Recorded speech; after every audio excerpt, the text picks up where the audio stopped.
But as a philosophy, it means that you value traditional institutions. You value the stability of society. It's kind of different things.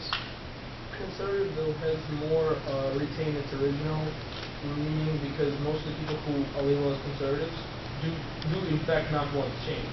That's very true. Yeah. I'd actually say that most people who call themselves conservatives are, to a very large extent, generally actually philosophically conservative. Yeah. Unlike other... Unlike probably a lot of people who call themselves liberals. So, where does that leave us as liberty-loving people? If you're a libertarian, when do you want to work with conservatives? And so I have here the Constitution. Oh yeah, we have common enemies. There's big government commies. Right. Whenever there's someone who's not a classical liberal who's trying to kind of enact social change, we can join conservatives in opposing that social change. And conservatives, same thing goes for libertarians. You can always count on them for, like, if there's some kind of fascist movement or socialist movement, that there's going to be libertarians to take up the cause. Oh, by the way, I forgot to mention why libertarians, why people started saying libertarian instead of, oh, I'm a classical liberal. Basically, after the New Deal Democrats kind of took the term liberal, there were a lot of people who were kind of in the old right, some of them who were in different philosophical camps, not really part of a major party. They needed some word to define what they believed in, because they weren't really conservative and they weren't really liberal as it meant at the time. So that's why they had to invent the new word libertarian. They're basically a resurgence of classical liberalism in the same philosophical vein as the Founding Fathers, and also anarchist individualist American philosophers. Okay. That's a pretty good run through. So, anything that I missed that was glaringly terrible? Anything that anybody learned, or any discussion? One small thing that I guess maybe it's redundant to mention, but I'm not sure how somebody confuse libertarians with conservatism, because isn't libertarians supposed to stand for civil liberties, which in themselves promote change? They don't promote change with the set liberties, however they do promote change because they give a chance for everybody to do what they want, which means anybody can change what they want. So how can you... I don't know if I can explain that, because I've never really had that misconception, but it seems like if you talk to people, like if you ever debate... no, I know what you mean. I'm just saying that out of this particular slide, because most of the libertarian philosophies are about liberties, which pretty much coexist with liberalism. If you have freedom to do something, you're free to do it, which means you're free to change everything. And they shouldn't oppose it, because that's in the core values of your movement.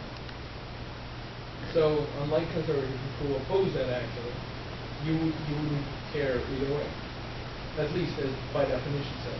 Well, if the change is more government, then libertarians would still oppose the change. Like they don't like change just for the sake of change. They like change if it means more liberty. No, but you shouldn't particularly, as long as the core values remain, you shouldn't particularly care which direction the change takes, because it's governed by the core values. That's about it.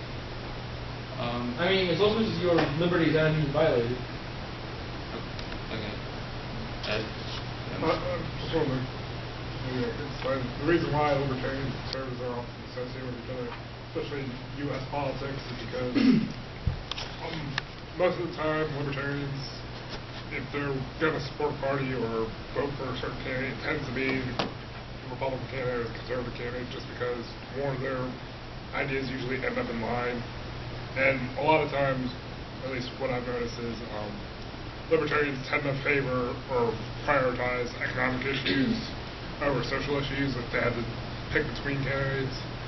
And on economic issues, conservatives are almost always in line more with libertarians over Democratic candidates. Right. Actually, you brought up a good point that the United States is actually unique compared to anywhere else, because in the United States there is actually a tradition of classical liberalism.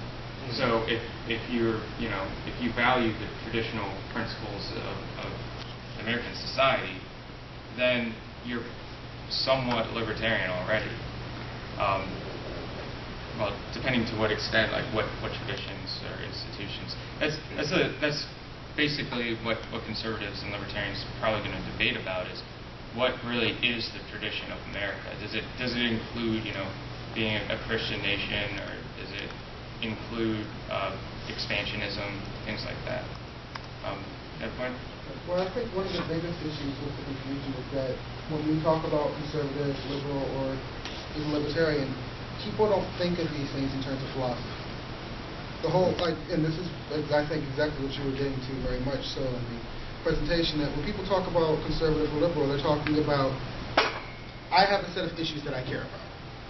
When I go through that list, the big ones, the ones that I match up with, put me more with these people over this side, so I'm going to take on their label.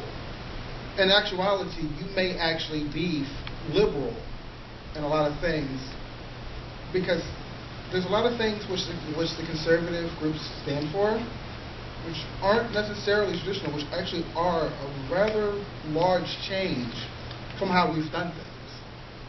But because of the fact they've taken on that label conservative, and I might agree with, say, less taxes, then I'm going to say I'm a conservative, because I don't feel like I should have this much money taken out of it because I worked for this money, and they should.